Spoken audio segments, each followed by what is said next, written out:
Certaines relations ne se brisent pas dans le conflit. Elles se brisent le jour où l'on cesse de pouvoir parler librement. Quand ce qui était spontané devient calculé, ce qui était simple devient risqué. On commence à se demander comment l'autre va interpréter ce que l'on dit, si une phrase va encore être mal comprise, si une intention bienveillante va être remise en question, si un mot ordinaire va devenir le point de départ d'un reproche ou d'une explication interminable. On ne se sent plus libre d'être soi-même.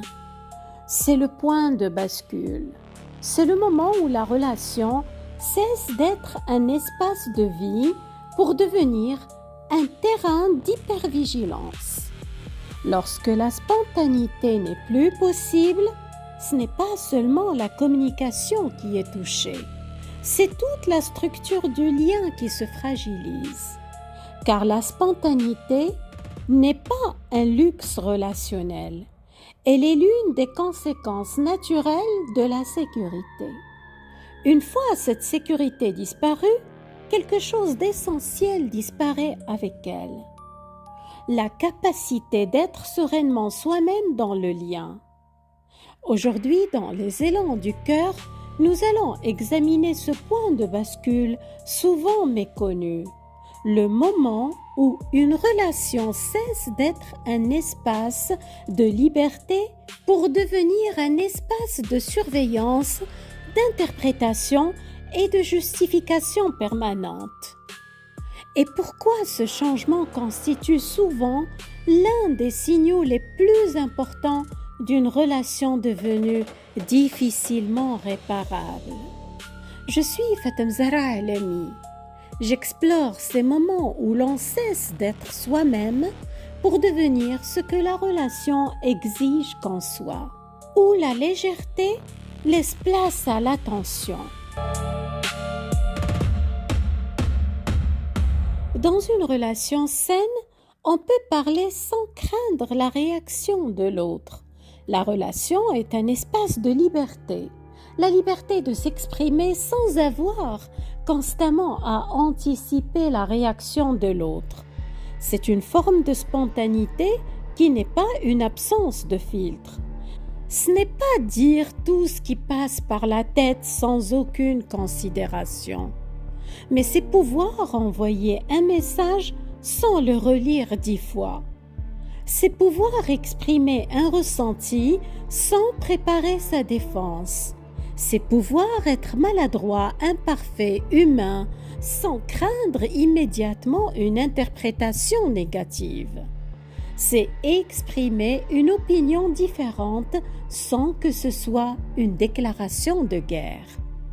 La spontanéité repose sur un prérequis invisible, la sécurité relationnelle. On ne peut pas être spontané que si l'on se sent en sécurité, que si l'on sait que l'autre ne va pas nous faire payer notre liberté d'être. Mais si vous passez plus de temps à préparer ce que vous allez dire qu'à le dire, de peur que ce soit mal interprété, vous préférez vous taire parce que dire serait trop coûteux. Vous retenez ce que vous ressentez car vous devez rester sur vos gardes. Ces signaux ne sont pas anodins. Ils disent que la relation n'est plus un espace de liberté. Elle est devenue un espace de contrôle. La spontanéité s'érode chaque fois que l'expression libre de soi devient source de tension, de reproche ou d'insécurité. Pourquoi en arrive-t-on là? Parce que certaines personnes vivent la différence, l'autonomie ou la liberté de l'autre comme une menace plutôt que comme une réalité normale de la relation. Elles ont besoin que le lien les rassure, les confirme ou les sécurise en permanence. Dès que l'autre exprime un besoin différent, une opinion divergente ou un mouvement d'autonomie, cela réveille chez elles un sentiment d'insécurité. Au lieu de gérer cette insécurité en elle-même, elle tente alors de la réguler à travers la relation.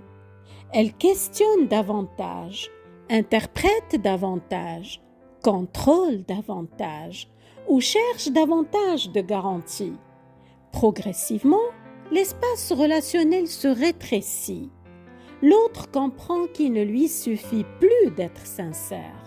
Il doit aussi constamment rassurer, expliquer ou justifier ce qu'il pense, ce qu'il ressent et ce qu'il fait. C'est souvent ainsi que la spontanéité disparaît.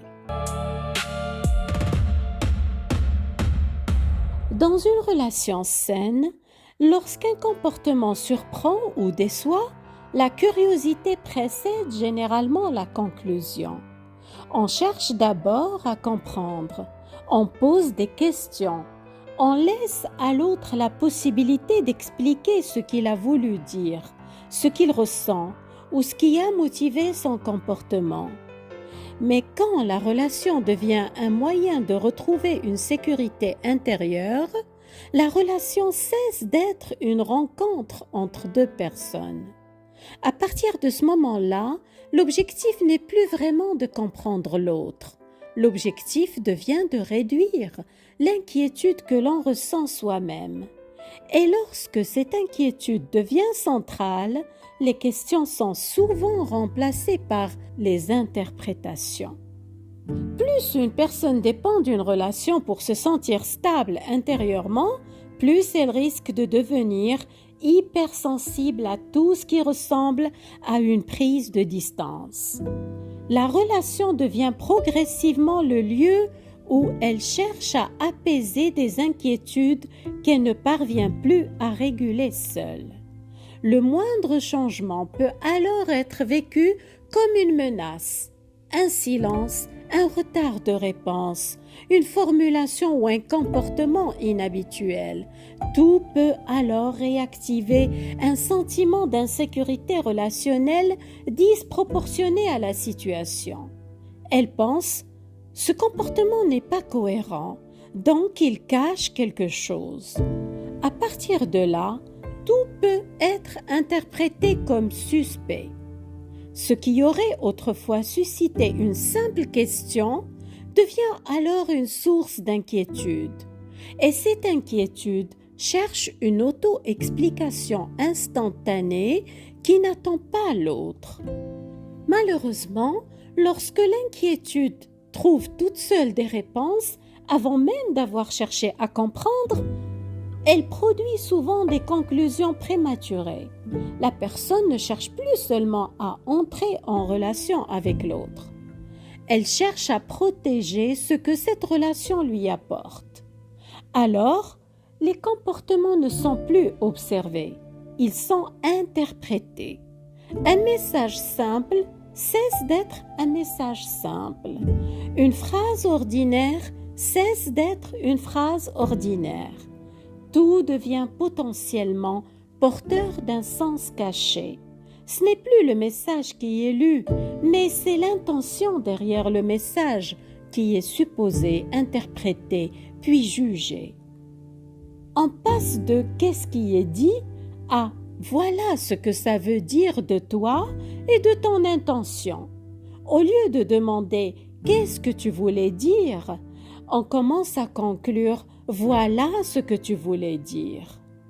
L'incompréhension appelle une question, mais l'intention cachée qu'on vous prête appelle un jugement. La différence paraît minime. En réalité, elle est immense. Une question ouvre la relation. Une conclusion la ferme. Parfois, définitivement. Parce qu'une relation devient difficilement réparable à partir du moment où l'un parle pour être compris et l'autre écoute pour détecter un problème derrière ce qui est dit. Dans ce désalignement, même les explications n'ouvrent plus rien, parce qu'elles ne sont plus reçues comme clarification, mais comme justification supplémentaire suspecte.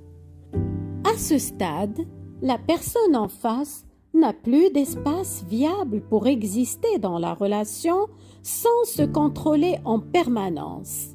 Et c'est exactement là que le cadre relationnel devient structurellement insécure.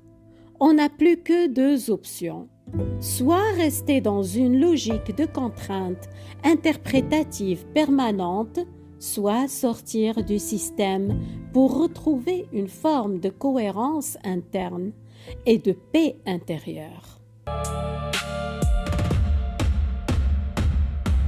Une relation reste généralement réparable tant que les malentendus peuvent être clarifiés, tant que les questions restent possibles, tant que les intentions ne sont pas systématiquement remplacées par des suppositions. Mais lorsqu'une personne en arrive à penser « quoi que je dise, cela risque d'être mal interprété », quelque chose d'essentiel est déjà rompu. À partir de là, elle ne se retire pas forcément parce qu'elle aime moins. Elle se retire parce qu'elle ne peut plus exister librement dans le lien. Le point de bascule vers l'irréparabilité se situe souvent là, quand la spontanéité a disparu. Parce que la spontanéité ne se décrète pas. On ne décide pas, à partir de maintenant, je vais être spontané. Il ne suffit pas de le décider. Il faudrait que les conditions relationnelles qui ont produit l'hypervigilance disparaissent réellement. Il faudrait que la confiance soit reconstruite dans la durée. Et cela dépend rarement d'une seule personne. Et même si l'autre changeait, la mémoire relationnelle, elle, continue souvent à anticiper ce qu'elle a appris à redouter. D'étendre cette vigilance prend du temps, beaucoup de temps, et parfois, cette détente n'arrive jamais.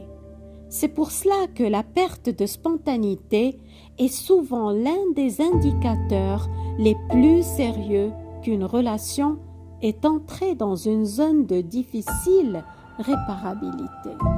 Non pas que ce soit impossible, mais parce que le chemin pour retrouver la légèreté est long, incertain, et dépend de facteurs que vous ne contrôlez pas. Beaucoup de personnes restent des années dans des relations où elles ne peuvent plus être spontanées. Elles s'habituent, elles oublient ce que c'était que de rire sans retenue, de parler sans calculer, d'exister sans se surveiller. Elles confondent la survie avec la vie. Mais la relation ne se répare pas, elle s'use, et ces personnes s'usent avec elle. Toutes les relations connaissent des incompréhensions. Toutes les relations traversent des périodes de doute. Mais une relation commence à devenir profondément fragile lorsque la compréhension laisse place aux interprétations, lorsque les questions laissent place aux conclusions et lorsque la spontanéité laisse place à la surveillance de soi. Car le véritable danger n'est pas le conflit. Le véritable danger est la perte de cet espace où l'on peut encore être soi-même sans avoir à se défendre en permanence. Et lorsqu'une personne ne se sent plus libre d'être spontanée avec l'autre, elle a souvent déjà atteint ce point de bascule, où la relation cesse d'être un lieu de sécurité pour devenir un lieu de contrainte. C'est souvent là que commence la rupture silencieuse. La spontanéité est le témoin silencieux de la santé d'une relation. Vous méritez des relations où vous n'avez pas à surveiller chacun de vos mots par crainte d'être mal compris ou jugé. Des relations où vous n'avez pas à anticiper les réactions, où vous pouvez être spontané, léger, vivant. Ne vous habituez pas à l'hypervigilance. Ne normalisez pas l'absence de spontanéité. Ne confondez plus la survie avec la vie. Quand la spontanéité meurt, c'est aussi une part de la confiance, de la légèreté et du sentiment de sécurité qui rendait la relation vivante qui disparaissent. Et parfois, la spontanéité ne réapparaît qu'en dehors du système relationnel qui avait rendu nécessaire cette vigilance permanente. Prenez bien soin de vous, ainsi que de votre liberté d'être vous-même. Elle est précieuse.